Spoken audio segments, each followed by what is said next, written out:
Time to head to the voicemail of Truth and Reason. This one about the quarterback, Baker Mayfield.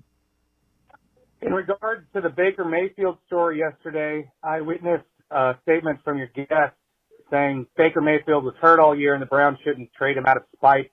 Good teams don't operate that way. My initial reaction was that good teams do not operate in the sense of one person's beneficiary. If Baker Mayfield was obviously playing hurt the entire year, why not exercise that option earlier after it was obvious he could not live up to the expectations in the first couple games after the injury, and encourage him to get the surgery sooner so he could at least have maybe made the playoffs with the team we have. Instead, we get an experiment of just seeing how tough our quarterback is, even though we keep losing games we should win. Why do we have a competent backup if we're not going to use him?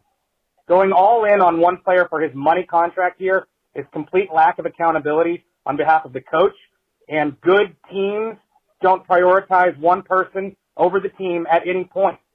As a player, you go into play. You're not thinking about yourself or taking yourself out. That's why you have a coach to do that. We have wasted 1 year in this window with the talent we have, and everyone seems okay to waste one more just to see what we have in a fifth-year quarterback. 5 years go by, and we still don't know. And Scott Petrak, there's some very valid points to that voicemail. I will say, though, you go back and forth with should they have played Baker Mayfield. At some point in time, you knew he clearly wasn't going to be effective. My gut feeling is the Browns felt with Baker Mayfield, they were a team that could get to the playoffs and make some noise. With Case Keenum, they were a fringe playoff team. I think they viewed there was that big of a drop-off between Baker Mayfield and Case Keenum. I agree with that part, Dave. I'd push back on a bunch of the other stuff, though. First of all, how does Baker's going to be fine for the next season? So how did him playing all this season mess up anything down the road? If he had surgery in October, then he would still be in the same spot. He'd be coming back for 2022. So all you did was get more examples of Baker Mayfield on the field. And the Browns thought he could play. He thought he could play. The doctors thought he could play.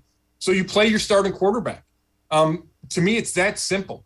Yes, I think he is better than Case Keenum. I think he's better than Case Keenum when he was banged up. I don't buy that the shoulder was the only reason he played poorly.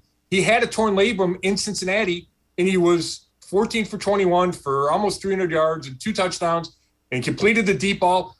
It didn't affect him there. So I just think the whole argument is flawed. I would have played him as long as he was cleared to play. He wanted to play. It doesn't set you back in 2022. It shows you that it shows you his toughness, which everyone applauds. Alex Van Pelt, the coordinator, says, hey, you have to learn to play through injuries sometimes. So that's Baker learning to play through injuries in this league, and a lot of quarterbacks do.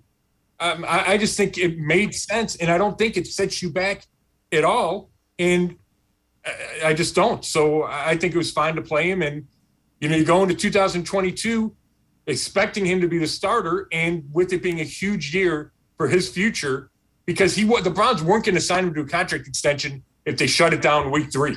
So I think I think they did the right thing. He just didn't overcome, and it's not just him, the entire team, but including Baker Mayfield, did not overcome the obstacles presented to them this year.